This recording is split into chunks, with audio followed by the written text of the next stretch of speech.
Hi guys, at magandang araw po sa lahat. By the way, this is Sean. At ngayon po guys is isi-share po sa inyo kung paano po tayo nagkaroon po ng isang propetang may kapangyarihan galing po sa Diyos. At paano po niya pinamumunuan yung kanyang mga tao po ngayon.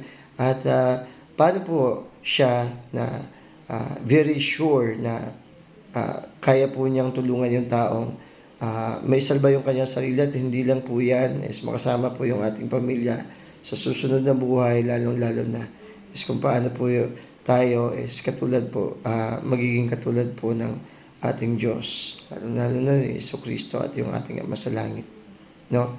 So, yung isang verse po sa Bible na tumutulong po sa akin, na naging clear po sa akin, kung paano po yung, kasi ako po is member po ng The Church of Jesus Christ of Latter-day Saints, at naniniwala po ako na yung isang propeta nagpanumbalik po ng kapangyarihan po galing po sa galing po sa Diyos, no? Especially noong nandito po si Jesucristo sa mundo, siya po yung unang nagtalaga ng simbahan, ng kanyang simbahan, at paano po pinagpatuloy po ng kanyang apostoles. So, yung problema, dumating sa oras na yung kanyang mga apostoles is pinagpapatay, especially yung isang naiwan na sa huli, kinuha din po ng Diyos si John the Beloved, no, sa Isle of Patmos.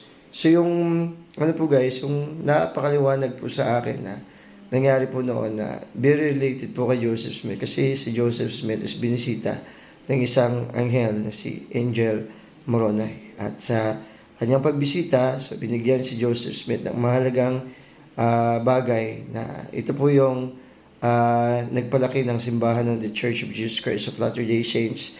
At sa gayon, nagkaroon po ito ng hanggang ngayon is naipasa-pasa yung kapangyarihan ng propeta hanggang sa panahon natin ngayon. Especially ngayon is 2024. So, punta na po tayo sa Revelation chapter 7, verse 2 to 3. At sinabi po doon na nakita po ni John the Beloved, no, nandun po siya, pinakita sa kanya ng Diyos sa kanyang pagitain yung isang anghel, no. Mabasahin niyo po kung mayroon po kayong Biblia po dyan sa Revelation chapter 7 verse 2 to 3, no. And I saw an angel ascending from the east, no. Yung east po na yon is nang nilocate po namin, ni-research ko po, is yung east po na area is part ng ano po guys, part ng America to yung area po niya is part po ng America po yan. Nung una is hindi po yan tinawag na America, is na ano lang po yan, discover po yan Columbus. So now yung verse po na yan, dyan din po binisita yung si Joseph Smith ng isang anghel. At yung related po sa verse po na yan, na yung nakita po ni John is anghel, which is angel din po yung nagpakita kay Joseph Smith. At saka yung sa Biblia, nakasaad po kasi, no, by their fruit you shall know them. Yung fruit po kasi in Joseph Smith po doon is kung yung mga tao po sa Judah, yung mga apostoles, yung kanilang fruit is yung Biblia, is si Joseph Smith naman, yung fruit po niya is yung the Book of Mormon. Which is, yung Book of Mormon, sa hindi pa nakakaalam po guys, yan po yung mga talaan ng mga inapo ni, mga inapo po ni ni Abraham, no? Ni Joseph, especially in Joseph. Actually, yung po dyan, isa po sa karakter po kasi dyan sa The Book of Mormon na nanggaling po dyan doon po sa Jerusalem, kasama po ni, actually, time po yan ni, ni Jeremiah, no? Kasi si Joachim, which is yan po yung hari ng Judah po dati, siya po yung parang siya po yung sumira ng siya po yung sumira ng ng magandang paraan po ng Babylonia, kaya sinira ng Babylonia yung Jerusalem. At na-capture po dyan si Daniel, At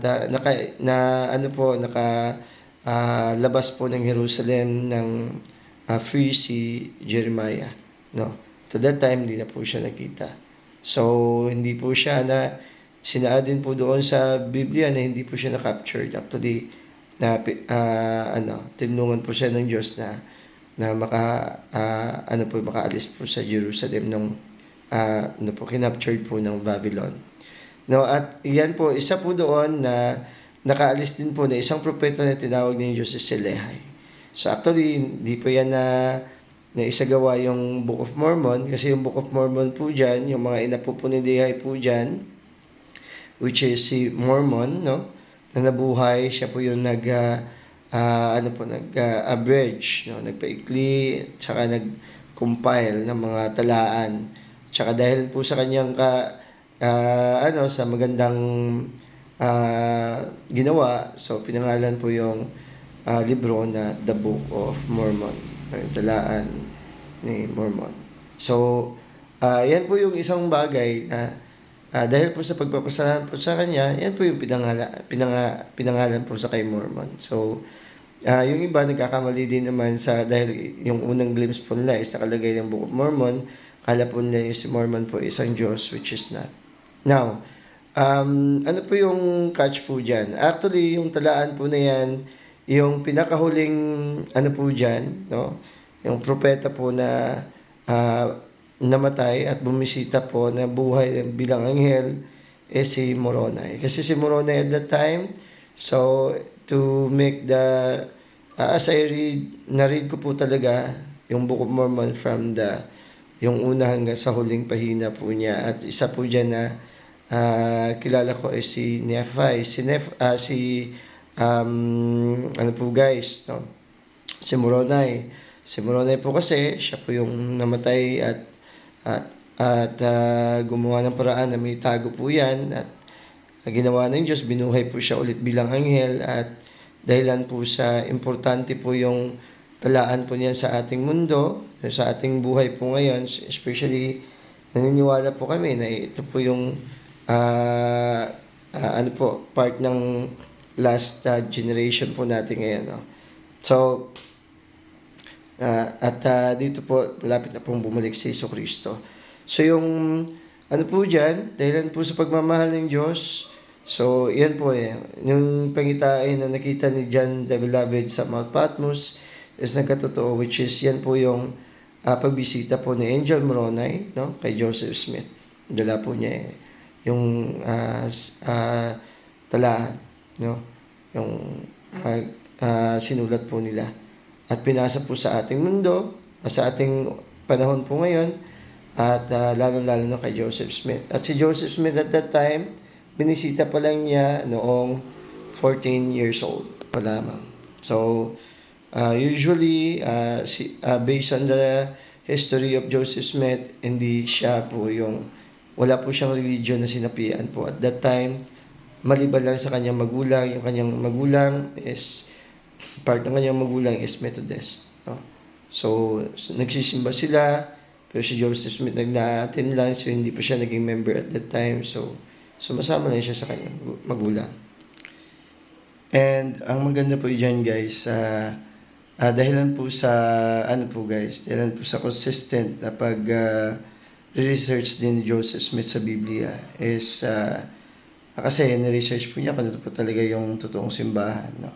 So, ilalagay ko po dyan sa link po guys yung isang video po regarding po sa kanyang talambuhay, regarding po sa true to life story po niya. So, ginawan po yan ng simbahan ng video talaga. At upang sa ganun, makita niyo po kung paano po nagbago yung kanyang buhay.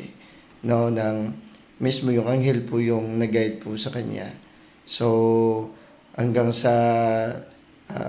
to make the story short, nakita po niya yung isang verse sa Biblia, sa kay James 1 verse 5. Nagsasabi na, kasi gusto niyang tanungin yung Diyos, gusto niyang malaman kung saan po talaga yung totoong simbahan.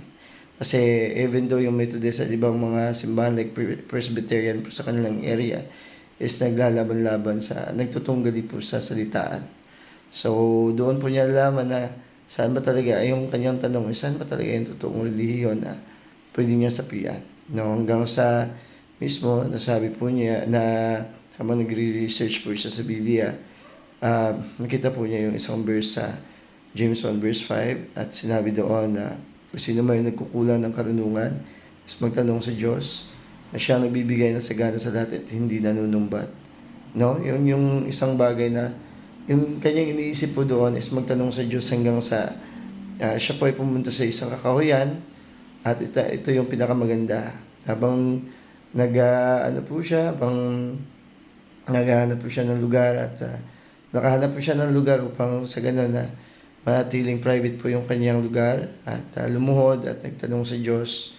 At ang kagandahan po doon is napakita po yung Diyos Ama at si Hesus Kristo. Dalawang katauhan po yon na nagpakita po sa Kanya. At ang kagandahan po noon is nagsalita po yung Ama sa langit kay Joseph Smith. No? At marami pong ipinahayag po sa Kanya. So, ang kagandahan is sinabi ng Ama sa langit na, Joseph, ito yung aking pinakamamahal na anak. Pakinggan mo siya. At sinabi ni Hesus Kristo, no? Na yung na mismo na analyze ni Hesus Kristo, yun yung isang bagay na gustong tanong ni Joseph Smith. At sinabi ni Hesus Kristo na marami ngayong mga relihiyon sa panahon natin. Nagsasalita sila sa kanilang ginagamit nila yung pangalan ni Hesus Kristo sa pamamagitan ng kanilang bibig, pero yung kanilang puso ay malayo sa Kanya.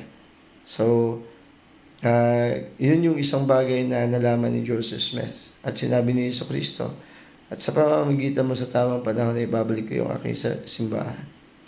So, ang ano po guys, marami po mga religion po ngayon, sinisiraan po yung simbahan. Pero, hindi po nila alam yung totoong history po ng simbahan. At yung totoong history lang po ng simbahan is makikita lamang doon po sa Church Museum po. No? Ang kagandahan po doon is makikita nyo talaga yung totoong mga nangyayari po noon due to sa kanilang mga guys, may mga witness, bagay na nakatulong, nakita rin yung yung gold plates, no? Marami nakakita ng gold plates at even though yung anghel na si Moroni, marami din nakakita doon. At ang tawag po sa kanila ay witnesses. So, pag may witness po yung nakakita at nagsalita po sila, even ngayon, meron po silang guys, no? Even isa pong nagpatotoo po doon is si Brother Phelps, no? Naging scribe din at saka at tawag po niya si W. Phelps, no? Isang member ng simbahan, dahil po sa na-witness po niya yung mga bagay na yun is naging member po siya at hanggang sa huli tinulungan po niya kasi siya rin po yung tumulong para laganap yung book, no?